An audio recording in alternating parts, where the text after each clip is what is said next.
Well, I had some kind of British accent joke, but I'm not even going to do it. Hi, guys. Welcome to Lee Reacts. Hope everyone's having a good day. I know... Oh, so you've seen the new Zappa poster. Yes. Take it in. Enjoy it. Frickin' Clay, bro. Apparently that's a really rare poster, too. It says, Phi Zappa Crappa. That's great. Oh, man. Welcome to Yes Saturday, but for the next 2 weeks, it's going to be invaded. It's going to be taken over by one Mr. Rick Wakeman, and we're going to be going through the album, The 6 Wives of King Henry VIII. And I was going to say the 8 Wives of King Henry VI. That's hilarious. We're going to be doing side 1 today and side 2 next week, courtesy of our alpha patron, Barry. As always, Barry, thank you very much, my friend. I really appreciate you. I'm excited to finally check this album out after hearing so much about it for so long. Let us begin. Working camera. I'll be linking the Yes playlist right there if you want to go watch that. Happy Yes Saturday. I guess it's Rick Saturday for 2 weeks, but that's okay. I won't say nothing if you won't. All right. Katherine of Aragon will be up first. Then it's Anne Cleves, and then Katherine Howard. And then what? What's the fourth one? Who is the fourth one? Seymour? Jane Seymour? All right, here we go. Katherine of Aragon by Rick Wakeman. Featuring members of the Strawbs. And yes. 3, 2, 1, go.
That sounds crazy.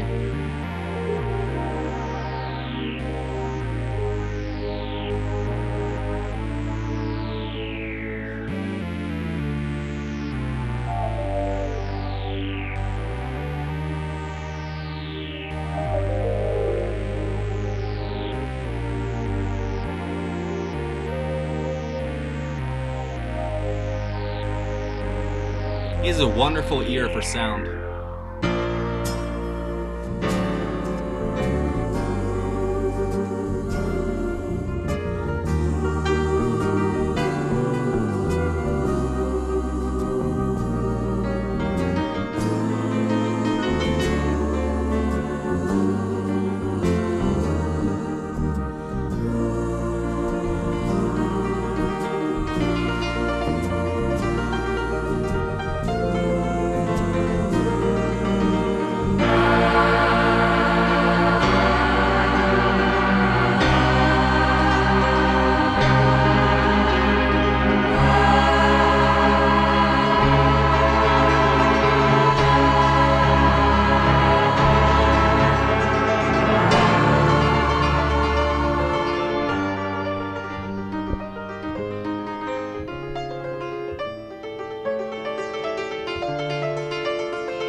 He is so talented, man.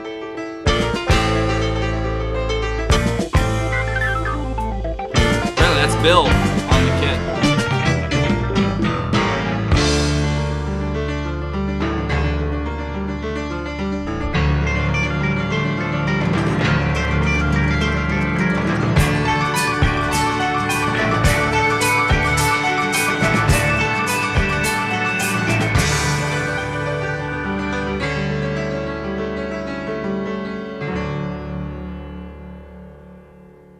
That was a hell of an intro. Now I'm excited to see what this next one's like, because it's longer, I think. Yep. Anne of Cleves.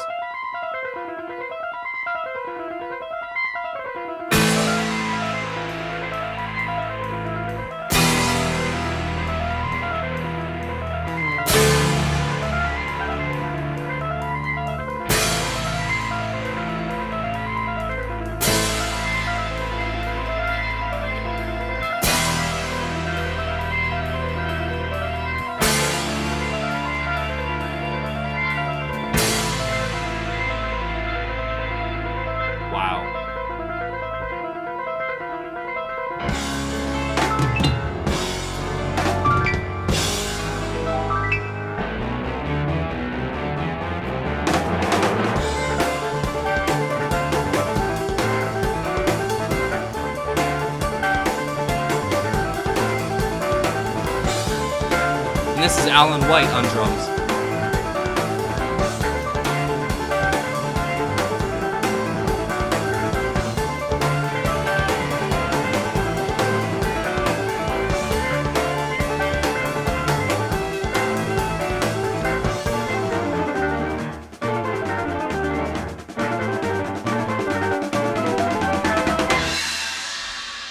Oh, nope.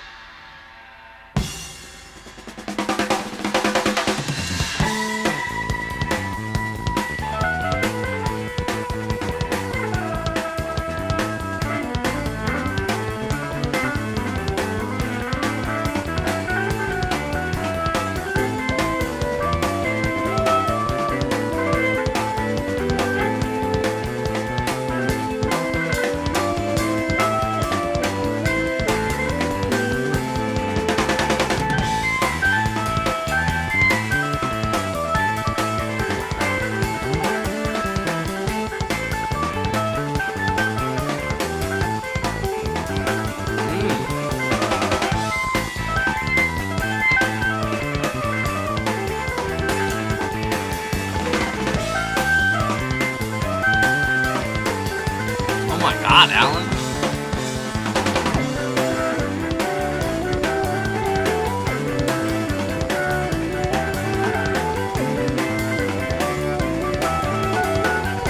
Probably shaking the whole setup.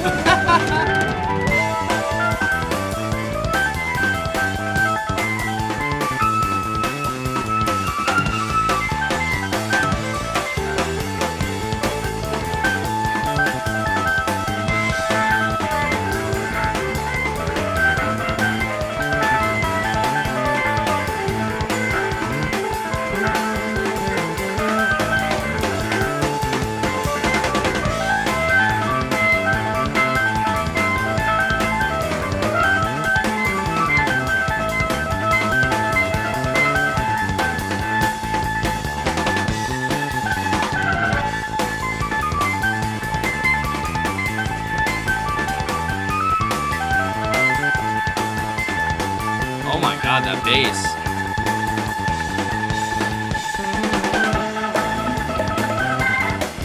That's not Chris, that's...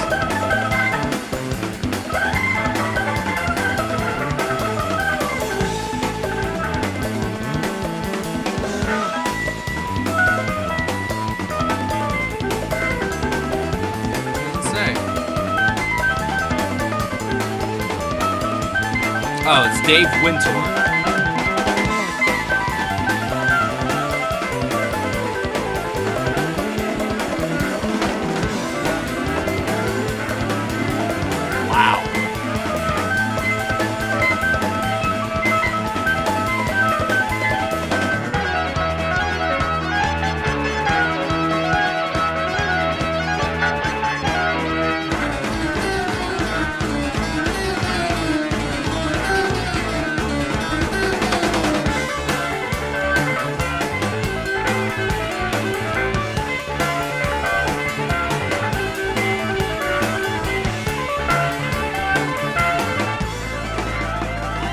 Who needs a guitarist when you got Rick Wakeman?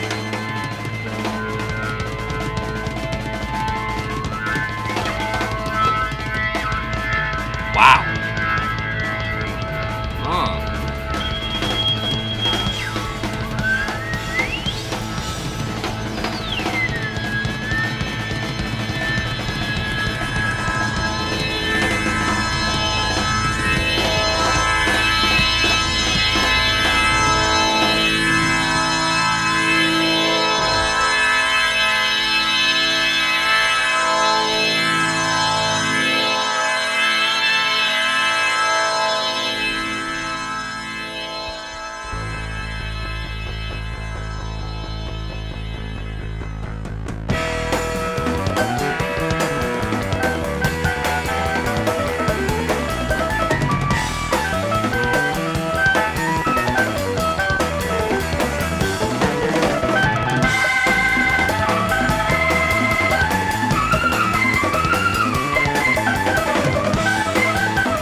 Oh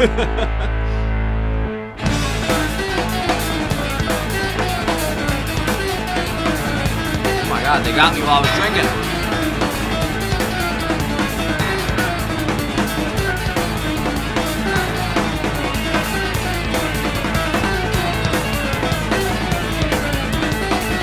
It's the gates of delirium.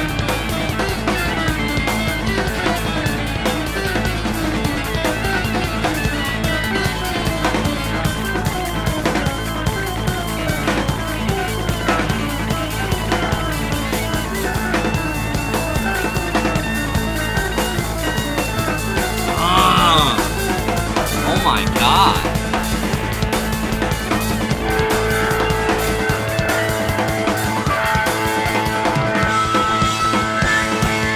Holy shit.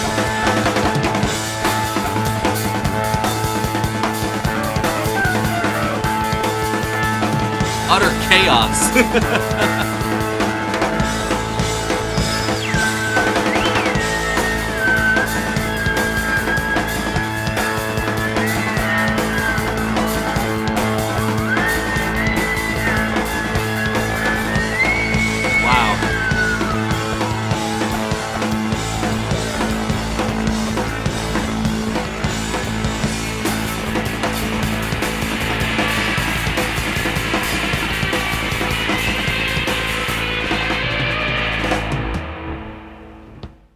That truly turned into something unique. I've never heard anything like that.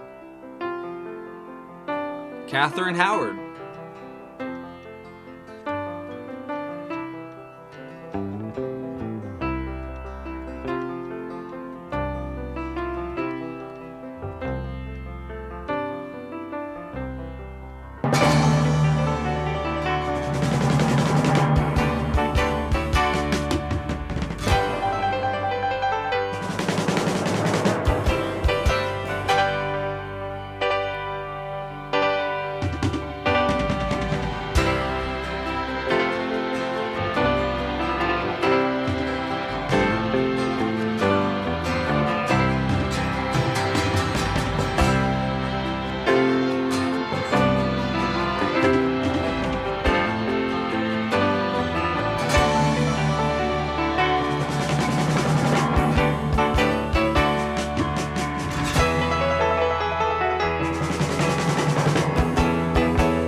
And this is Barry D'Souza on drums.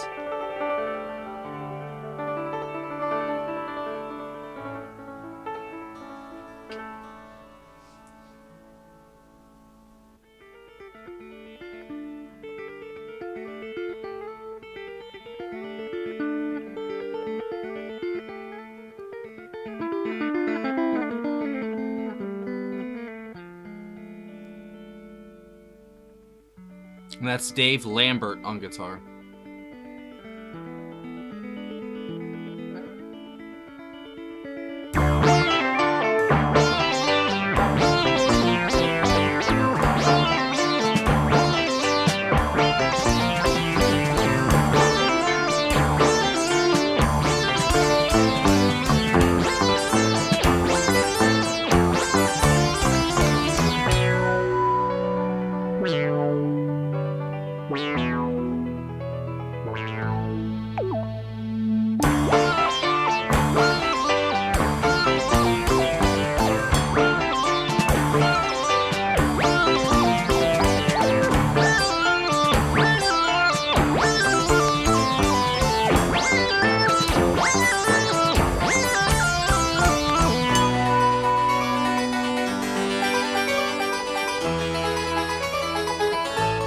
Is that a harpsichord?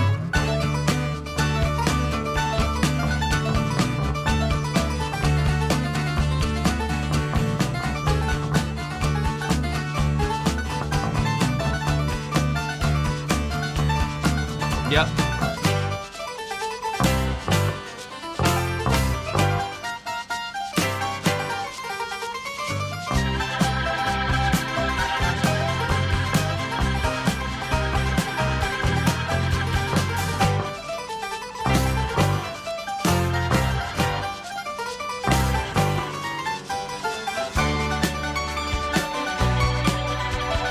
See, this sounds old worldish.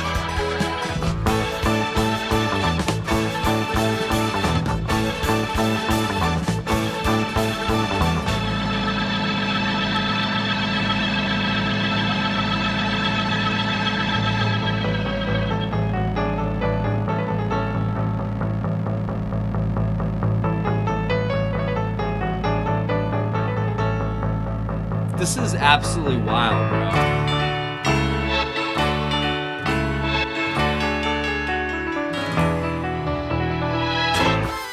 This is like the perfect blend of old world and new world.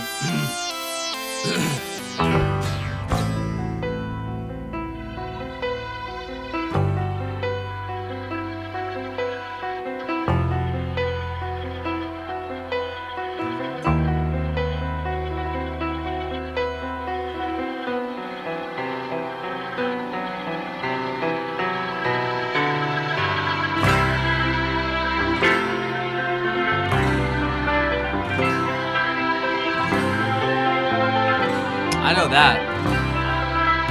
I don't know what it is though.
Oh, come on, no.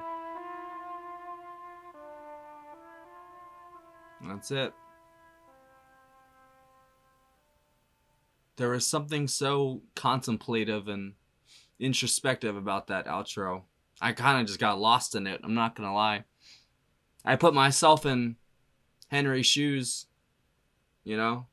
Because, you know, I'm not completely versed in the story. I know the 6 wives. I know some of them got, you know, I'm going to use other words. Some of them got offed. Some of them, you know, I think he divorced because I think he wanted an heir, right? He wanted a son. And I think he had only gotten daughters or nothing at that point, basically. And, you know, through the relationships and such. And, yeah. But it made me think, you know, could I ever be a man like that? Could power or money or greed or anything, could that ever drive me to be like that? I mean, I guess if you'd been groomed your whole life basically to like become a leader, you know, become the king, all that, you know, I don't know, man. I mean, if you take, you know, you can never really play those games because technically if you took anybody out of their life, they would be different, you know, so it doesn't really count. But if for some reason I did become king of the world, you know what I mean? Like I was just putting myself in his shoes, and it's just like, could I do that for power? And there's a lot of people that would, you know, like, and it's not even for power. He's already king. It's more of like securing his dynasty in a way, you know, securing his future heirs and all that. And that can drive a man mad, literally. I can see that. And I think he had like, didn't he have like a horse riding accident or something? Or is that a different English king? He was good up until that horse riding accident or something. Then afterwards, he was never the same. I don't know. I get my history sometimes mixed up. But that was absolutely mystical. That's a good way to put it. That last song was like the perfect marriage between old world and new world. especially with like the piano and then the electronic, or the whatever he was using. He was using a lot. He had 2 Moogs, 2 Mellotrons, one for vocals, sound effects, and vibraphone, the other for brass, strings, and flutes, a frequency counter, a custom mixer, a Steinway, a 9-foot grand piano, a custom-built Hammond C3 organ, an RMI electric piano and harpsichord, a Thomas Goff harpsichord, the church organ at St. Giles without Cripplegate, and a portative organ. Good God.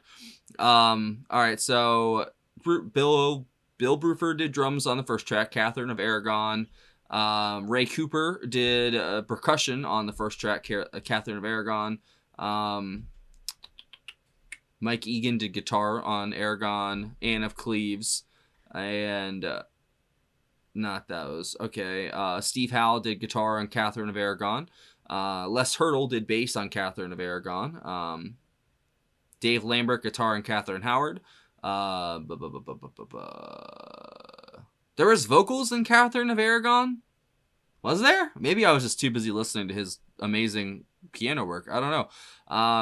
There was Barry St. John. Barry St. John. What? Vocals on Katherine of Aragon. Chris Squire did bass on Katherine of Aragon. Lisa Strike did vocals with Katherine of Aragon. Did I miss something? Or was I just lost in my head? I don't know. I swear I didn't hear vocals. Alan White did drums on Anne of Cleves, who he definitely was number 2. Rick obviously was number 1 because he was like 75% of the sound. It was him and a drummer, basically, He had a different drummer in each song. Barry D'Souza on drums on Katherine of Howard. So there was 2 Barrys in this? Barry, what the fuck? And then David Wintour did bass on Anne of Cleves. There you go. That's a hell of a lineup right there, man. It's, a mix of, I guess, the Strawbs, Yes, and I don't know who else he pulled in, but, man, that middle song, that's what Relayer, I always say shit weird. Relayer, that's what it would have sounded like, I think, if Rick was on it instead of Patrick. That was some of the most intense work I've heard from Alan, from Rick, any of them, man. Like, that was a focused juggernaut of a track right there. Anne of Cleves. Oh my God. Like, and you would think, I'm a Bruford fanboy. I'm not gonna lie, Alan out-drummed him. Like, but at the same time, he didn't get a fair shot at it in the first track. That was more of a, it wasn't as intense. And I see why he picked Alan for that song, because that's more of an Alan White song, than a Bruford song for the drum track, at least. That was absolutely chaotic at points. I mean, that you could manage the chaos and it sounded amazing, but towards the end there, that middle part to the end, oh my God, they opened the floodgates at that motherfucker. Oh my God. I was blown away. That was definitely my favorite track, but the third one also... That's funny, yeah, the Bruford one was my least favorite, even though I enjoyed it, you know what I mean? But out of the 3, the Bruford track was my least favorite. But I thought that was a great intro track, though. I think it set up the album well, that it'd be playing with sounds from the old world, the new world as well, and it's coming together to tell this historical tale, which is one of the most riveting dramas of all time, basically, if you actually read the history and the actual things. I think a lot of it was dramatized too. Was it Shakespeare who did it? I can't remember exactly who did it, but I know that there was a book, I guess, or something about, the wives of King Henry VIII, I think, or something like that. Or a play.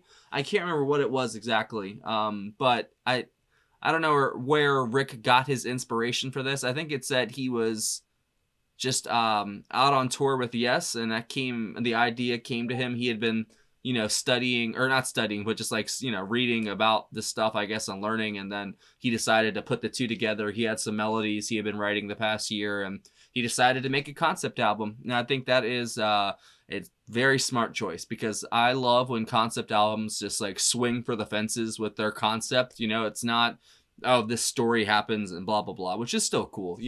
I love those, but the ones that really swing for the fences like this, when it's basically just the instruments talking to you and singing to you. It says there was vocals. I might have to listen to it again. I'm going to be editing. If I hear the vocals, I'll be like, okay, I'll put a note or something. All right, that was it, But, I don't know. But, yeah, the harpsichord that he used. I don't know what exactly that specific harpsichord is, because it had like a specific name for it, you know, but it had a wonderful sound. And like when it really paired well with the drums too, because it would get like real fast, and that he was going fast. I mean, like, good God, dude, he's so talented. And to come up with something like this is like composer status. This is like almost, I don't know, I wouldn't say it's Mozart, but you know what I mean? Like, this is like almost like a modern Mozart. Like, it's a very interesting style blending of old and new, and to tell an old story, you know, in a way. And there was parts of this that, you know, the only other band I have in my list that does that is, you know, Jethro Tull. So if I have a comparison to like old world sound, I always use Tull, you know. This didn't really sound like them, but there were parts that kind of, I don't know, maybe piqued my meter of like, okay, that sounds a little like Tull, you know, but not really. You know, it's just little tiny notes that came out. But I don't have anything to compare this to other than that. This is a wholly new creation and understanding to me, basically. So I think that was awesome. I can't wait for side 2 next week. Thank you, Barry, and your 2 cohorts that were in this band, the 2 Barrys. Man, that was awesome. I kind of don't want to end this video because I want to keep talking about it, but I don't know what else to add, man. I really liked Alan's performance in the second track. Rick's performance throughout. I mean, good God. The drums and obviously all the stuff that Rick was doing was the highlight of these 3 tracks. So I guess we'll see what the next 3 are like next week. Thank you again, Barry. I will see y'all later. Bye-bye. Patreon, right there. Ooh, that's a picture of it. There is a link in the description. Just join it, man. $15 tier or up. 1 free request a month. Patrons only Discord. Block videos, full album reactions, behind the scenes content. There's like 50 videos on there. 50 extra videos that are not on YouTube. And that includes full album reactions that are super long. Definitely worth it. You can join any tier, get access to all of that as well. And there's a PayPal in the description for tips, requests, and anything else. Thanks for watching. See you later.